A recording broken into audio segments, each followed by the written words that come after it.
I am totally excited because every age that Render turns, he's like a different person, a different level of discovery. So I'm extremely excited to see what he's going to do at age 30. Late night crying and wondering where the time went, man. I feel like so much has changed. So getting used to a new environment, new place, while also living with my partner for the first time has been an experience. But it's been nothing but positive things. I have a different outlook on life. I've been able to experience a different city. So when you're in a new environment, it causes you to grow. All right, so this is my apartment. Start over here because I mean the kitchen, pretty important. One thing I want to point out here is this blender, man. Like I make a smoothie every morning. It's kind of how I start my morning: protein, fresh fruit, frozen fruit, yogurt, all that good stuff. Got to keep yourself healthy. I don't really cook much, but that air fryer, yeah. This is the kitchen. Definitely like to keep my planner up here. Got a lot going on. Like to stay focused, make sure I'm organized. So this space is my pride and joy. This is where I spend a lot of time when I'm relaxing. I love the big windows. This is what made me fall in love with the place. Definitely my plants. I water these every Tuesday when I'm in town. Right here is my baby. My girlfriend gave this to me. This is a Birds of Paradise. It's been growing. Another one of my favorite babies is my pothos. My godmom gave this to me in my first apartment and I've kept it ever since. The plant is relentless. It's died and came back to life a couple of times. And this is my living room, man. I spend a lot of time here reading, watching movies, relaxing, just trying to, get my zen or, really just be at peace. I want to make sure hey, so my art is crazy. This one kind of fell a little bit, but I got MJ right here, got Spike Lee up here, and another one of my favorite pieces is I went to this underground spot and I actually got some dope art pieces from this dude. I just saw them, I liked them, so I just collected them. And of course, I had to point this out, I ain't saying I got my own tequila, but my friends looked out for me. Pretty much, a lot of people don't have these, but I love a good photo album. I got my people in here. I don't know, I feel like people need to bring photo albums back, It's kind of nostalgic, so. That's pretty much the living room. This is going into the bedroom. I definitely, like to drop my keys and stuff right here. I got Wade's football. I like to stay active, if y'all can't tell. And of course, every morning I wake up, I get my pull-ups in, bright and early. Yeah. It's my bedroom. This is where I make my money and I go to sleep. This is pretty much my whole computer setup. Yeah, office is in here. I normally don't like it in my bedroom, but it's cool. And yeah, it ain't much in here, but kind of like the 80-20 rule, like the 20% you should focus on and cut the 80 out so you could grow 10 times bigger. Yeah, it's really honing in on like your actual talents and what like you feel like you was put on earth to do. Cause you gotta think of how much bullshit we do in our 20s, bro. He comes from a single parent family, but he doesn't live like he's from a single parent family. So I just love that in his areas of development in his life. Yeah. All right, so we about to go to my old stomping grounds, pretty much.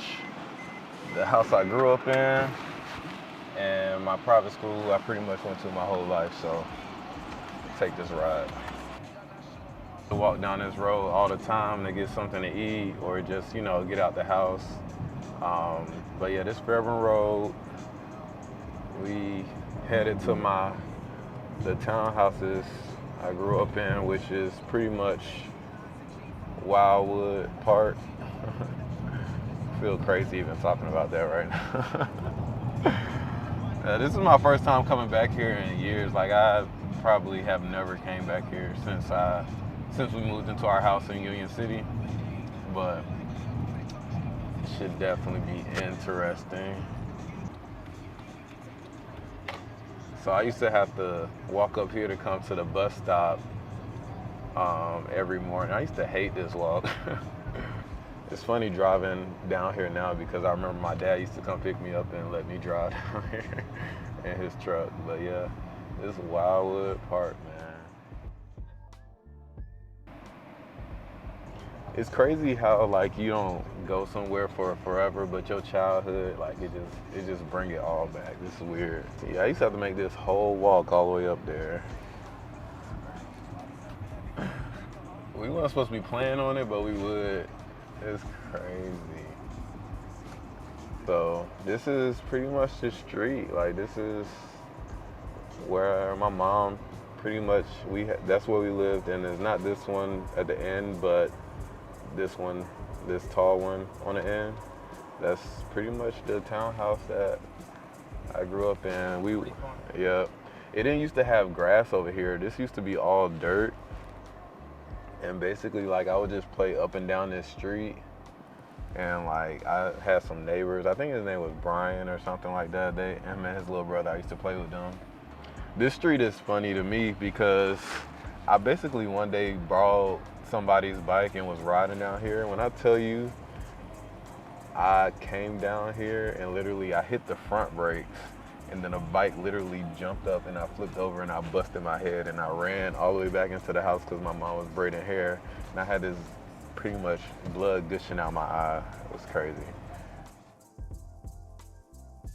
I want to hear the story how I really started running track. So me and my mom we just get out and walk for some reason. I don't know why we was walking, but I was with my mom, so I would walk. So we walk all the way up here and then we would go to this track called Mays High School, pretty much. And basically, she would race me on the track, and I started beating her. And that's how she put me in track, because she seen your boy had some speed, you know what I'm saying? So I've been an athlete for a long time.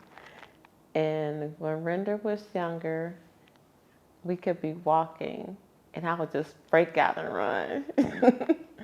I did that with him and I did that with his friends. They were shocked, of course. But Render was introduced to track at a young age. I took every opportunity to beat him because he let me know, I think he was that he was going to beat me one day. So he accomplished that. But either I had my bike and she walking, or I don't know how we did it, but eventually we got all the way up here, and then we get up here, come to the track, do a couple of laps, and we gonna see I wonder if it's open. But yeah, we used to come up here, do a couple of laps. Then my mom would break out running, and pretty much I'll run with her till I started beating her. This when, she had to put me in a sport. But I appreciate it now because, track played a big part of my life pretty much. Like, I went through AAU, Junior Olympics, broke records, got a track and field scholarship. I'm retired now, but, this is honestly where I feel like I get so much peace on the track even like now, because it's just like so much blood, sweat, and tears.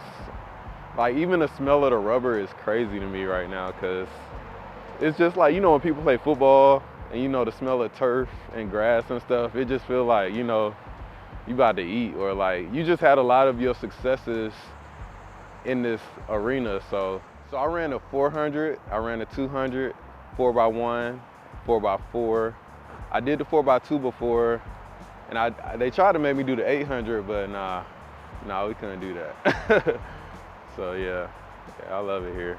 Lane 4, definitely always my favorite lane, because when you was in lane 4, that means you had the top time coming into the finals, and pretty much everybody knew who you was, right? So when I was in lane 4, you just know either everybody gunning for you, and you just expected to win. So, it's just all the gas you needed to win a race. So I definitely love lane 4. Now, if you had lane 6 or 8, Y'all, they about to eat you up. So you gotta run. It's basically like you running from somebody, so. Initially, I thought I would have to pay for a babysitter, and I learned that when God started giving us a trusted people when He turned age 2, the community helped us to raise him from preschool to elementary school, middle school, high school, and even when I got sick with cancer, people still stepped in to help with Render. Render had a whole God family I didn't even know about. So, mobile community is what has helped me to see the transitions in Render's life. These tennis courts is where we used to have PE. Back there is, so this whole building right here is the elementary school and pre-K, and then we used to have pretty much lunch back there in the cafeteria, which used to be lit. Oh, dang. I ain't never really touched this sign. I don't think I really noticed this sign is the crazy thing. I just loved this school he was attending when he was younger. And I was like this perfect parent, super parent, always at a school and everything. So in my mind, I was thinking I wanted to be a teacher at his school. And he just bursted out. He was like, "Mom, if you work at that school, you'll never have any time for me. You'll never get your work done." So that resonated with me. I thought about it, and I did not become a teacher at his school. The school was founded by a man, a great man named Pastor Wayne C. Thompson, who recently passed away this year. May God rest his soul. And his wife, Sister Geraldine Thompson. And pretty much they founded this school is based off of faith. The ground you standing on now is holy ground. They used to tell us all the time that we were great every day and really believed in us and taught us really the word and education. So definitely a beautiful foundation that I grew up on, and a lot of kids that came through this school are great people today. I look forward to seeing his legacy live on, and yeah, it's just a beautiful place. We had our 5th grade graduation in there, and I remember it was me, my homegirl Bree, and Paige. We took a picture on this front lawn with our, rest in peace, our grandmas. But you know what I'm saying? Like, you just go back to places and you just remember.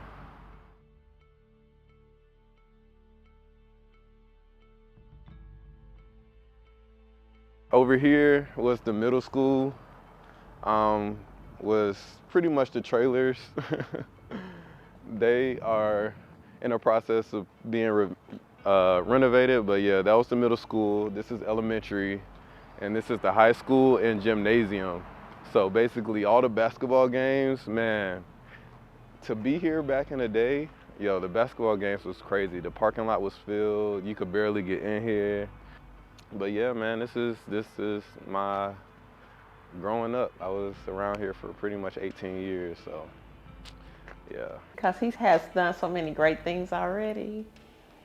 And it gets better and better. And what he does is beyond what I've asked the Lord for him. So the sky is the limit as far as Render is concerned. And he not only accomplished great things within himself, he has this group of people that have come into his life that he keeps meeting, and it's mind-blowing. I think he's just an easy person to be around. And I also think that he's probably one of the most open, honest people that I've met, and also one of the most accepting people that I've met. So he kind of creates an environment around him where people feel comfortable sharing their lives, sharing about themselves, sharing their fears, sharing their secrets, that kind of environment. So it was easy to kind of share space with him from the start, to be myself from the start and not feel like I'm walking on eggshells and not feel like I'm trying to kind of keep a mask or a facade up. I met my baby Kimmy in 2021. That's when we met. Now, when we got together, it was later, but that's on me. Because I was supposed to be more of a shark, but I was being a dolphin. Whatever that means, take that as you may. So Render and I met on a trip that our mutual friend planned for his birthday in 2021, August 2021. We met there, didn't really connect, but clearly had a connection. And it wasn't until a year later that we put the connection more into action and started dating from there. We started off in a long distance relationship, so it was interesting spending time up here and then going home to my apartment and having to just constantly switch modes. So being able to have a more consistent lifestyle and routine has definitely put my mind and soul at peace a little bit more. Kimmy doesn't know this, but going home to an empty apartment wasn't, it felt different after being with her for a week or so. So that's one of the feelings that really pushed me to just jump really into our relationship, because I started to notice the difference between just being by yourself versus having somebody with you. Long distance was hard. So we did long distance for how long? About 6 months, I think. We did long distance for 6 months. And he's just somebody that I want to be around all the time, which I've never experienced in a relationship before. Somebody that I wanted to be close to me, somebody that I never wanted to leave. So the short visits in Atlanta, the short visits in Philly, I was getting over the time that we spent apart, and I was looking forward to us having that time just kind of more consistently to be together.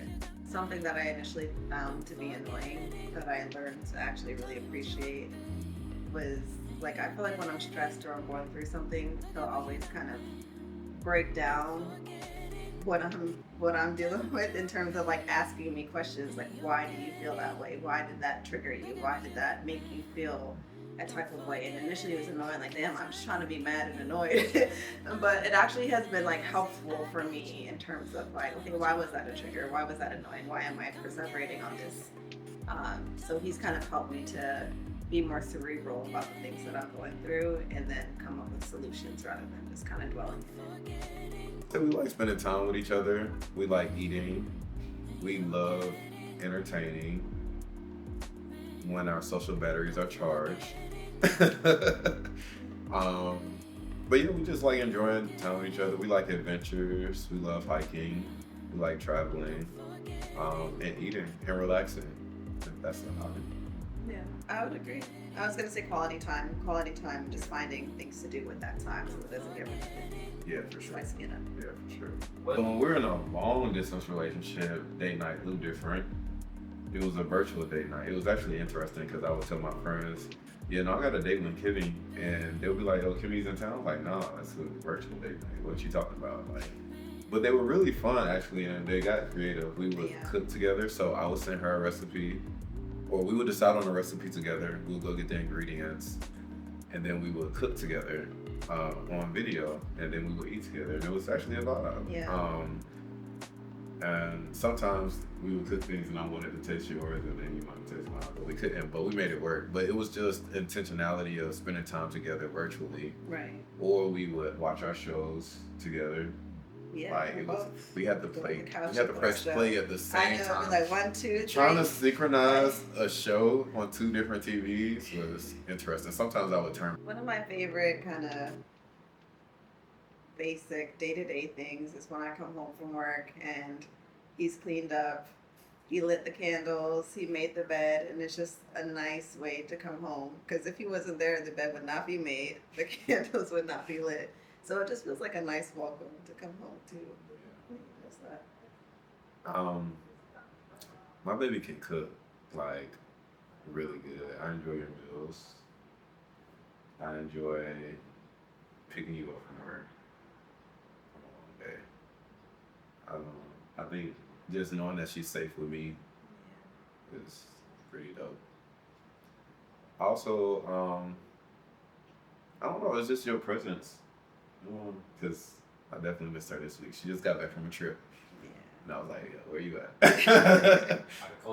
Where you at? I like when we're at the gym and I don't feel like putting the weights back and he puts the weights back for me. Yo, that's hilarious. How I feel now, today, I feel like it's game on. If I had to describe it, I feel like I'm at a point now where it's like it's time to strategize, plan, implement the plan, and get to it because, you know, I enjoyed my 20s, but 30 came quick. And I feel like I just want to make, I want to live life to the fullest, but I don't want to live life by mistake. I want to live life with intention. So my advice would be enjoy your 20s, make mistakes, but still make smart decisions. Um, but also embrace the journey. Don't try to grow up faster than you need to. Don't try to skip steps, and just continue to work hard, be true to you, and live live life to the fullest, and continue to live in God's grace, really, because it's really only God's grace that really got me here. And continue to embrace the people around you. I believe in building community. Um, I believe in great, healthy friendships, great, healthy partnerships, and I say dive headfirst into those, cultivate those. Don't forget to check on people because sometimes you need checking on too. And yeah, and also family, discover who you are, continue to let people discover who they are with grace and patience as well, and just be kind to people. So he's always pushing himself. He's always trying to better himself physically, emotionally, spiritually, financially, all of that. So I think it's a continuous thing. And I think 30 is just kind of it's a good, landmark to say, pause and assess where I am and where I need to go. But that's definitely something that I've seen in him even before reaching that mark. Render, I love you deeply, and I'm just a phone call or text away, and I will come.